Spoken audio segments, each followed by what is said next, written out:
बिस्मिल्लाहिर्रहमानिर्रहीम, अस्सलाम वालेकुम। हमारे सीरिया है टाइम न्यूज़ जो प्रोग्राम व्यूज़ टाइम। मां यहाँ महताब अली नूर।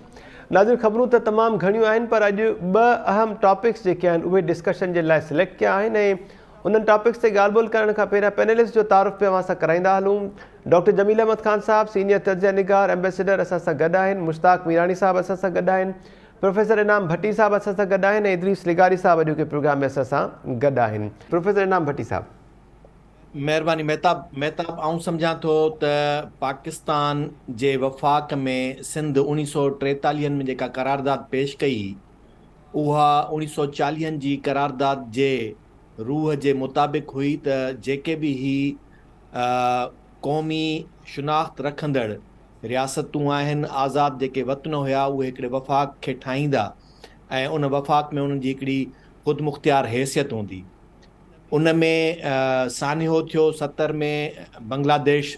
बणिजी वियो। ज़ुल्फ़िकार अली भुट्टे साहब उन खां पोइ जेको पहिरियों आइन ॾिनो, पहिरीं जेका ग़ुलामी जी शुरूआत थी सूबनि जी, उहा उन आइन जे 73 जे मुताबिक़ थी, जंहिंमें सूबनि खे जहिड़ो के हिकिड़नि इंतज़ामी यूनिटनि जहिड़ा वञी करे अख़्तियार ॾिना विया ऐं उन्हनि खे हिकिड़ी जेका उनजी ऑटोनॉमस हैसियत हुई, उहा मुसलसिल उन्हनि जी ज़ब्त रही। ऐं उन वक़्त में सिर्फ़ु जेके मिनरल्स जेके ज़मीन जे अंदरि सवाइ तेल ऐं गैस जा, उहे सूबाई जेको आहे सो सब्जेक्ट रहिया। पर हैरत इहा थी त जॾहिं 18वीं तरमीम आई त 18वीं तरमीम खां पोइ काफ़ी साथियूं शयूं सम्झूं त बहितर थियूं, सूबनि खे वरी पंहिंजा अख़्तियार मिलिया आहिनि। जेके बि अधो गाबरा हुआ, जंहिंमें उन वक़्त बि हिननि जेके थर कोल जी हेॾे सारे वॾे ख़ज़ाने खां पोइ, ज़ख़ीरे खां पोइ, पीपुल्स पार्टी वरी उन खे बि जहिड़ो के वफ़ाक़ जे मातहत ॾियण जे लाइ बि हिकिड़ी रिथाबंदी उन्हनि जे आइन जे हिसाब सां ई करे छॾी। हाणे वरी हींअर जेका शइ थी आहे, उहा त मुकमिल तरह ते आऊं सम्झां थो मुकमिल अख़्तियार ॾियण मां मुराद इहा आहे त जेकॾहिं सुभाणे वफ़ाक़ी हुकूमत सूबाई असेंबलियुनि खे डिज़ॉल्व करण जे लाइ बि जेकॾहिं को आर्टिकल पास करे आणे, त मुंहिंजे ख़्याल में उहो बि आणे सघे थी। हाणे जेको हुनजो 144 जेको आर्टिकल आहे, उन जे सॼे उन में आहे इहो त जेके बि प्रोविंशियल असेंबलीज़ खे जेको आहे सो रेजुलेशन उहो पास करे थी, त हू पंहिंजा 4th शेड्यूल में जेके बि लाफुल मजलिस शुरा to pass an act regulate matters JK आहिनि सभु करे सघे थी अकॉर्डिंगली। ऐं हाणे उनजी ज़रूरत छो पेश आई आहे? ज़रूरत इन जे करे पेश आई आहे त मूंखे लॻे थो वफ़ाक़ वटि हाणे कमाई जो ॿियो को ज़रियो कोन रहियो आहे। हुन वटि पैदावारी वसीला जेके आहिनि ॿिया न रहिया आहिनि। हुनजी सनत सॼी जेका आहे उहा डॉलर आणण में हाणे तमामु कमज़ोर थी रही आहे। हाणे हुननि जेके ॿाहिरि जिन मुल्कनि जा दौरा कया आहिनि, मूंखे लॻे थो उन्हनि खे उतां इहे के ऑफर्स मिलियूं आहिनि त तव्हां पंहिंजी ज़मीन जेकॾहिं खपाईंदव ऐं तव्हां जेकॾहिं पंहिंजा वसीला जेके आहिनि कुदरती, उहे मुस्तक़िल तौर ते कंहिं ॿाहिरीं कंपनी जे हवाले कंदो त तव्हांखे जजा डॉलर मिली सघंदा। उन में हिकिड़ो वॾे में वॾो ख़दशो इहो आहे त जेके सिंध जा कोस्टल एरिया, सिंध ऐं बलोचिस्तान जो सॼो उहो कोस्टल एरिया प्लस में डिंगी ऐं भंडार ॿेट जेके आहिनि, उहे उन्हनि जो विकिरो थी सघे थो किन आलमी कंपनियुनि खे थिए, जंहिंमें ख़ासि करे मुंहिंजो ख़्यालु आहे त बहरेन, कतर, UAE ऐं सऊदी जेके आहिनि, उहे उन्हनि खे ई अहिड़े क़िस्म जूं ऑफर्स ॾींदा रहंदा हूंदा। उन खां पोइ चाइना ख़ुदि जेको आहे सो कोल जे मामले ते हिननि सां के अहिड़ा प्रोजेक्ट करण लाइ तयारु हूंदो, जंहिंमें मुकमिल तरह ते जेकॾहिं तव्हां थर जो कोल उन्हनि खे विकिणी छॾियो।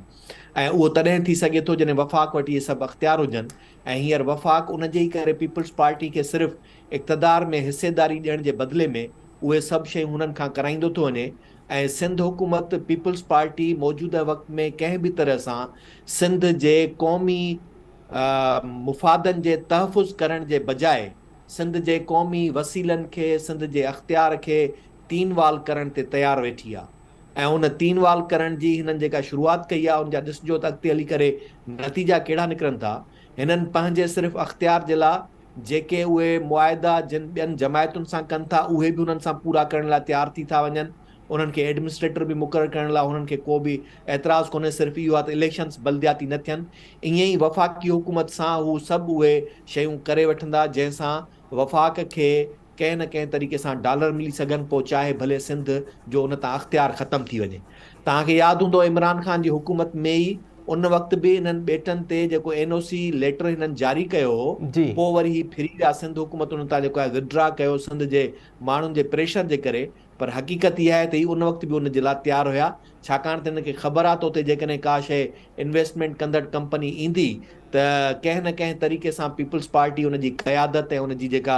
लीडरशिप जा मुखिया माण्हू आहिनि उहे पंहिंजी उन में हिसेदारी करे, जीअं मलिक रियाज़ सां हिते जेको आहे सो बहरिया टाउन में शेयर होल्डर थिया वेठा आहिनि, ईअं उते बि हुननि खे शेयर होल्डिंग जेका आहे असां मिली वेंदी। ऐं ईअं ई केतिरियूं सारियूं कंपनियूं जेके ॿाहिरि दुबई में ठहियल आहिनि ॿियनि नालनि सां, पर उनजा शेयर होल्डर ही आहिनि। ऐं उन में आउं ईअं थो सम्झां त हींअर सिंध जे माण्हुनि खे सुजाग थियणो पवंदो ऐं सिंध जे माण्हुनि खे पीपल्स पार्टी जो घेराव करणो पवंदो त सिंध जा हींअर जेके इन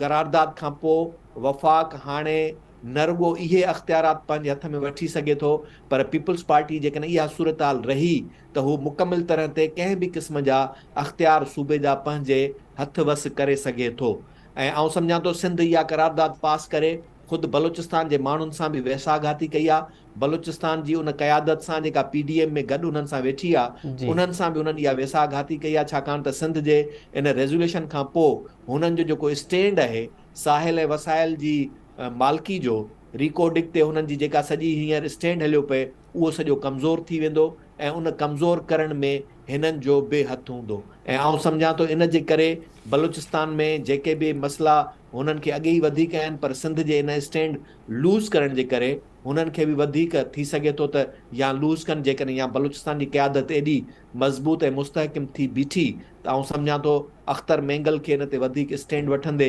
PDM खां पुछाणो करणु खपे ऐं पीपल्स पार्टी मां सिंध जे माण्हुनि खे का बि उमेद ऐं तवको न रखणु खपे। सिंध जे माण्हुनि खे उन जे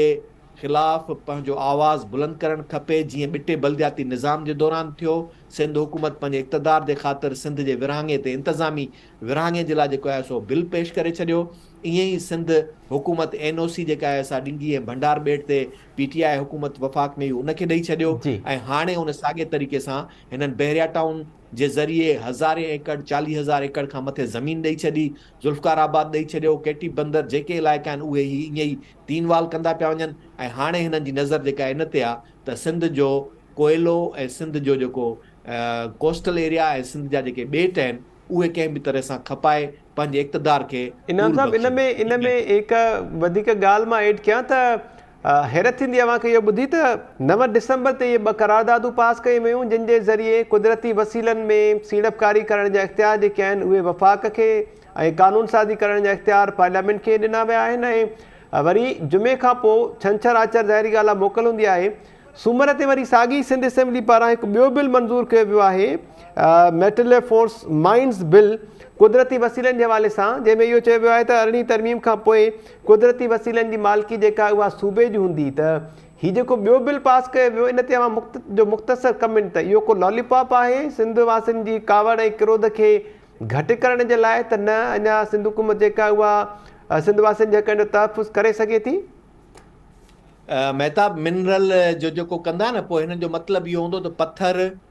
मेट जेको ख़ैरपुर मां निकिरे थो उहो, माइंस जे हवाले सां जी गंजे टकर मां निकिरे थो उहो, ऐं ईअं ई हिन सां गॾोगॾु दरिया मां जेका रेती खणंदा आहिनि उहा, या जेका हिननि मां मलीर मां ऐं हिन मां ॿोलाड़ी मां जेका रेती खणंदा आहिनि उहा, ऐं जेको पत्थर क्रैश जे लाइ इस्तेमालु थींदो आहे इहो, बसि इन्हनि ते सिंध हुकूमत पंहिंजा अख़्तियार इस्तेमालु करे ऐं सिंध जे माण्हुनि खे ॾेखारींदे ॾिसो इहे अख़्तियारात असां वटि आहिनि, पर हक़ीक़ी तौर ते उहे जेके मिनरल्स जेके वैल्यूएबल थींदा था वञनि उन्हनि ते हुननि अख़्तियार जेको आहे सो वफ़ाक़ जे हवाले करे छॾियो। जी इनाम भट्टी साहब अवां ॿुधो पिया सर?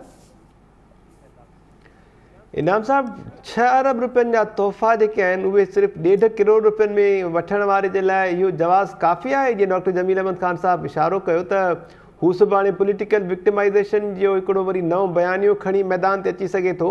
क़ौम माफ़ कंदी या क़ौम इहो ॿुधण जी रवादार आहे हाणे त 6 अरब रुपयनि जा अव्हांखे तोहफ़ा मिलिया ऐं उहा तोहफ़ा घटि क़ीमत ते ख़रीद कया उन खां पोइ वरी खपाए बि छॾिया? महताब अवाम इन्हनि शयुनि ते एतिरो घणो फोकस न रहंदो आहे। ही अरबां रुपयनि जी जेका करप्शन जॾहिं तव्हां जेॾीमहिल अलाए कहिड़ा कहिड़ा पैनामा पेपर्स था आणियो, कॾहिं विकीलीक्स था आणियो, कॾहिं जेको आहे सो कहिड़ा मामला, कॾहिं कहिड़ा, ऐं इहे हाणे जा न, भुट्टे खे बि जॾहिं अंदरि विधो वियो पोइ हुन लाइ वाइट पेपर शाया थियो, उन असां हुन ज़माने में सोचींदा हुआसीं वाइट पेपर कीअं हूंदो जंहिंमें छा हूंदो भुट्टे जे ख़िलाफ़ लिखियल, तो हाणे ख़बर पई आहे त इहे साॻे ई हुन ज़माने खां वठी करे इहे सभु किसा हलंदा था अचनि। त असुल जेको बुनियादी सुवाल आहे उहो इहो आहे त तव्हां वाकई हक़ीक़ी तौर ते इन्हनि माण्हुनि जे कयल करप्शन खे रोकण ऐं ख़तमु कराइण जे लाइ संजीदह आहियो, या सिर्फ़ु ऐं सिर्फ़ु पंहिंजे वक़्त ऐं हालतुनि सां उन्हनि खे इस्तेमालु करणु, उन्हनि खे अंडर प्रेशर आणणु, उन जे लाइ उन्हनि खे इस्तेमालु कयो था? त घणे भाङे थिए ईअं थो। हाणे तव्हां ॾिसो न त मौजूदु जेका हींअर PDM आहे, इन में मुख्य जेके ॿई जमायतूं आहिनि उन्हनि जी कहिड़ी क़यादत आहे जंहिं ते इहे इल्ज़ाम हिननि न हया, उन्हनि ते केसिस न थिया, उन्हनि जूं पेशियूं न थियूं, नेब जे अंदरि उहे घेरिया न विया, या उन खां पोइ उन्हनि जे ख़िलाफ़ केतिरियूं ॿियूं शयूं जेके आहिनि उहे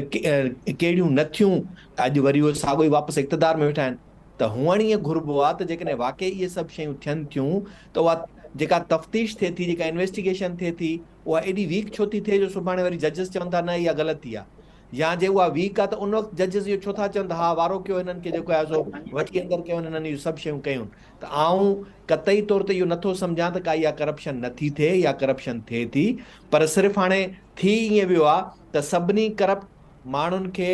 हिसे पती ॾियण खां पोइ वरी वारे वारे सां इक़्तिदार में बि उन्हनि खे वारो वठरायो, ऐं पोइ वरी उन्हनि खे हर कंहिंखे जवाज़ मिले। हींअर हू धुरियूं जेके आहिनि उहे जेॾी महिल इक़्तिदार खां ॿाहिरि हुयूं त हुन जूं रड़ियूं हुयूं त असांजे ख़िलाफ़ कूड़ा केस दाख़िल था कया वञनि, असांखे कूड़नि जेको आहे सो हुदेबिया पेपर मिल्स खां वठी करे अलाए कहिड़ा कहिड़ा केसिस जेके आहिनि उन्हनि में फासायो थो वञे, ऐं सिरे महल खां वठी करे ई जेके से एवन फील्ड ताईं जेके बि ॻाल्हियूं थियनि थियूं उहे सभु जहिड़ो पोइ हवा थियूं थी वञनि। वरी हाणे तव्हां इमरान ख़ान खे अची वरितो आहे तोशाखाना में,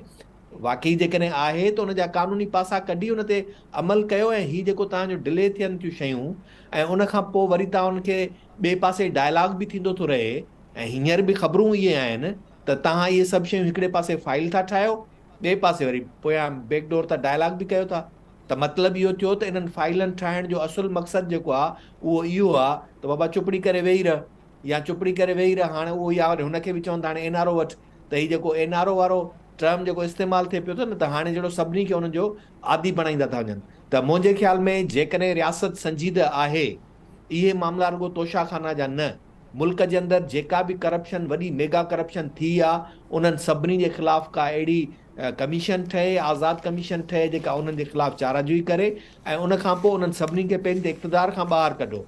जिन ते बि जेकॾहिं अहिड़े क़िस्म जूं चार्जिस अचनि थियूं उन्हनि वटि कलमदान न हुजणु खपनि, न त यकीनी तौर ते उहे उन ते असरअंदाज़ थींदा। ऐं उन खां पोइ कहिड़ो माण्हू तव्हांजो बचियलु हूंदो भला जेकॾहिं वरी इहो चऊं त भला हिननि खे कढो, पोइ त तव्हांजी सॼी पार्लियामेंट ख़ाली थी वेंदी। शायदि को 2-3 अहिड़ा शरीफ़ माण्हू हुजनि जेके बचनि, जिन ज़िंदगी में कॾहिं का करप्शन न कई हुजे, न त तव्हांजे त कानूनी तरीक़ेकार मुताबिक़ हर MNA खे तव्हां करोड़ा रुपया ॾियो था। इनाम साहब अहिड़ी अख़लाक़ी जुरत जो जेकॾहिं मुज़ाहिरो कंदा त पोइ असांजी काबीना ख़ाली थी वेंदी। जीअं फॉरेन कंट्रीज़ में थींदो आहे, को बाहि जो वाक़ियो पेश ईंदो आहे त उन खाते जो वज़ीर जेको आहे उहो इस्तीफ़ा ॾेई छॾींदो आहे। असां वटि एतिरी अख़लाक़ी जुरत न आहे सर। त तंहिंजे करे महताब ही सिर्फ़ु ऐं सिर्फ़ु माण्हुनि खे बि उन्हनि जे जेको आहे अखियुनि में धूड़ था विझनि, ऐं ही सभु जेके इदारा आहिनि उहे इन्हनि जे टूल तहत इस्तेमालु थियनि था। असां बार बार अॻे बि इहो ई चवंदा हुआसीं बाबा तव्हां भले उन वक़्तु बि इमरान जी हुकूमत हुई, तव्हां हुननि जे ख़िलाफ़ जेका बि कानूनी कार्रवाई कयो था उहा एज़ अ पॉलिटिकल टूल इस्तेमालु न थिए, पॉलिटिकल विक्टिमाइज़ेशन तहत इस्तेमालु न थिए। ऐं ॿियो, हुकूमत जो कमु हुकुमरानी करणु, तव्हां ॿिया मामला ॾिसो, हू इदारा जेके वेठा आहिनि उन्हनि खे छॾियो त उहे कमु कनि न। इहो उन्हनि खे भला ही छाजे लाइ ज़रूरत थी पए जो रोज़ तव्हांजा वज़ीर अची करे उन ते रुगो कलाकनि जा कलाक प्रेस कॉन्फ्रेंसूं उन ते था कनि। इहा साॻी सूरत हाल इमरान ख़ान जी बि हुई, साॻी सूरत हाल हिननि जी बि आहे। तव्हां प्रेस कॉन्फ्रेंस कयो, मुल्क जी मईशत ते कयो, मुल्क जे मुस्तक़बिल जे पॉलिसियुनि ते कयो, तव्हां विज़न ॿुधायो त तव्हां वटि छा आहे, तव्हां ॿुधायो त हींअर सलामती काउंसिल में तव्हां जेका शिरकत करे आया आहियो त उन ते तव्हां कहिड़ा फाड़ा मारे आया आहियो, अॻिते छा कंदव, त अवाम खे उहो को रस्तो मिले। तव्हां सिर्फ़ु हिक ॿिए खे काउंटर करण में, तंहिंजे करे आउं सम्झां थो बुनियादी तरह ते ही जमायतूं सियासत सां हिननि जो को तालुक़ु कोन्हे, सियासत ऐं रियासत उन्हनि सां हिननि जो को बि तालुक़ु कोन्हे। हिननि जो इक़्तिदार, करप्शन, पावर ऐं पैसे सां तालुक़ु आहे। ऐं जॾहिं इक़्तिदार, करप्शन, पैसो ऐं पावर ई खपे त उन में न को मुल्क जो मुस्तक़बिल बहितर थींदो, न को उन में को सियासी तौर ते को इस्तेहकाम ईंदो, न मुआशी तौर इस्तेहकाम ईंदो। तव्हां बावजूदि इन जे जो जेका असांजी जियोग्राफिकल लोकेशन आहे पाकिस्तान जी, उहा एॾी बहितरीनु आहे, जमील साहिबु सम्झी सघे थो त तव्हां जेकॾहिं वाक़ई स्ट्रांग हुजो त दुनिया सॼी त तव्हांजे डिमांड्स ते हले, पर तव्हां छा आहे तव्हांजो हथु हीअं टंगियल आहे त तव्हां डिमांड कीअं कंदव? तव्हां जिन जो हथु टंगियल हूंदो आहे उहे इल्तिजाई करे सघंदा आहिनि ॿाहूं ॿधी, जिन जो हथु जेॾी महिल मथे हूंदो आहे त उहे डिक्टेट कराए सघंदा आहिनि, ऑर्डर करे सघंदा आहिनि। ऐं जेको हींअर हिन खिते में ॾिसनि पिया त नंढा नंढा मुल्क बि अॻिते हली करे कीअं डिक्टेट कराईंदा। UAE तव्हांजे आॾो आहे, अॻिते हली करे UAE ॾिसिजो त सॼे गल्फ जे अंदरि पंहिंजूं शयूं कीअं डिक्टेट कराए थो, ऐं हींअर बि कराइण शुरू कयूं अथई। इनाम साहब अॻिते हली करे कराईंदा। जी इनाम साहब, सलामती काउंसिल या ॿिया इशूज़ जिन जो ज़िक्र कयो त उन ते ॻाल्हाइण ऐं पॉलिटिक्स करण जी ज़रूरत आहे, त टॉपिक में त शामिल न आहे, पर सलामती काउंसिल में बिलावल भुट्टो ज़रदारी साहब जेको ख़िताब कयो आहे इन ते ज़रूरु अवां जी ऐं डॉक्टर जमील अहमद ख़ान साहब जी राय शामिल कंदुसि। प्रोफेसर इनाम भट्टी साहब, लास्ट मिनट सर अवां जे लाइ प्लीज़ इन ते अवां जो कमेंट। महताब यूनिवर्सिटी वारे ज़माने में तकीर करे ॾाढो खड़केदार धमाके सां लही, वरी पोइ हेठि संगतियुनि खां पुछंदासीं ॾे ख़बर कीअं लॻी, पोइ वरी पोइ वाह केर जेका चवंदासीं वाह अहिड़ी कई माना जो ज़बरदस्त। सो जमील साहब डिप्लोमेटिक वे सां जेको ॻाल्हाए वियो, ऐं बिल्कुलु हुनखे ईअं ई सम्झां थो। जंहिं फोरम ते जेका तकीर कबी आहे उन जो असरु जेको आहे उहो कहिड़े डायरेक्शन में वरितो थो वञे, त हिन जो असरु पब्लिक वारो, इख़बारी न्यूज़ वारो, पंहिंजे माण्हुनि जे लाइ उहो त ॾाढो वाह वाह थियो। ऐं जंहिंजो जीअं जमील साहब जेका ॻाल्हि कई त भुट्टे साहब बि जेको पना फाड़े निकितो हो, त उनखे माण्हू त अञा ताईं पब्लिक त जेका आहे त उनखे वाह वाह थी करे, पर हक़ीक़ी जेके डिप्लोमेट आहिनि उन्हनि खां पुछो त उते करणु छा खपंदो। उहो जेको पोलैंड जेको बिल पेश कयो हो उनखे कीअं जेको आहे सो अॻिते वधाए पंहिंजी सपोर्ट हासिलु करणी हुई, ऐं ऐन मुमकिन थी सघे पियो त उते ई सीज़ फायर थी वञे हा, ऐं सीज़ फायर थियण खां पोइ जेके नतीजा हुजनि हा उहे ॿिया हुजनि हा। त ईअं ई जेको हींअर बिलावल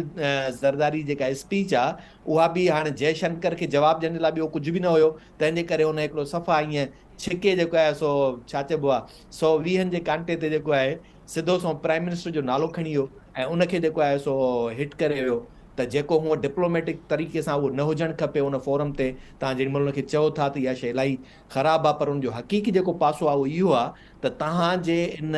मनसब वठण खां पोइ तव्हांजा इतिहादी, तव्हांजे मुख़्तलिफ़ तरीक़नि सां जिन सां तव्हांजा तालुकात आहिनि, पोइ उहे चाहे इस्लाम जे नाले ते हुजनि, तव्हांजे जेको आहे सो सिक्योरिटी स्ट्रेंथ जे नाले ते हुजनि, या किन ॿियनि सबबनि जे करे पुराणा जिन सां नाता चओ था असांजा उहे तमामु गहरा आहिनि, उन जे मुताबिक़ हुजनि, उहे केतिरो रेस्पॉन्ड कनि था तव्हांजे मौक़िफ़ खे, उहो जेॾी महिल मौक़िफ़ खे तव्हां जेके रेस्पॉन्ड कंदा त उनजो फ़ाइदो तॾहिं पवंदो। बाक़ी इहे हिकिड़े ॾींहं जी ख़बर आहे, उहा वाह वाह थींदी, हेठि संगत लही उनखां पुठी ठपराए बि त यार वाह जी तकीर थी वई। ऐं हिनखे ईअं थो सम्झां इन जा डिप्लोमेटिक फ़ाइदा घटि थींदा, बल्कि उनजो इंडिया अञा वधीक फ़ाइदो वठंदो। ठीकु आहे सर। प्रोफेसर इनाम भट्टी साहब, अवांजी वॾी महिरबानी, thank you so much. Doctor Jameel Ahmed Khan साहब, thank you so much sir. Professor Mushtaq Mirani साहब असां सां गॾु हुआ, अवांजी वॾी महिरबानी। नाज़रीन, सिंध असेंबली 9 डिसेंबर जुमे वारे ॾींहं ते तड़तकड़ में जेके 2 करारदादूं पास कयूं उनखे सिंध जा साझाबंद जेके आहिनि सिंध दुश्मन करारदादूं सम्झनि पिया, ऐं चयो इहो पियो वञे त हिकु पासे सिंध जे हक़नि जो तहफ़ुज़ कंदड़ जी दावेदार जेका हुकूमत आहे उहा अहिड़े क़िस्म जूं करारदादूं पास करे सिंध वासियुनि सां वेसाघाती करे रही आहे। पैनलिस्ट जी राय शामिल कई इन मामले ते। तोशाखाना जा 6 अरब रुपयनि जा तोहफ़ा जेके आहिनि उहे इमरान ख़ान रुॻो 1.5 करोड़ रुपयनि में ख़रीद करे वरी उन ते मुनाफ़ो कमायो ऐं अरबे रुपयनि में उहे तोहफ़ा विकिणी छॾिया। इहो मामिलो अॻिते वधे पियो, केस ठहे पियो, इन जो छा थी सघे थो इन ते बि पैनलिस्ट जी राय शामिल कई। ऐं बिलावल भुट्टो ज़रदारी सिक्योरिटी काउंसिल में जेको ख़िताब कयो ऐं भारत खे जहिड़ी रीति मुखातिब थींदे चयो त गुजरात में मुसलमाननि खे ज़बह कंदड़ न रुॻो ज़िंदा आहे पर हिन वक़्तु भारत जो वज़ीर आज़म बणियल आहे, इन ते बि पैनलिस्ट जी राय शामिल कई। अॼोके प्रोग्राम जो वक़्तु पुॼाणी ते पहुतो। सुभाणे कुझु नवनि टॉपिक्स सां गॾु हाज़िर थींदासीं। अल्लाह निगहबान।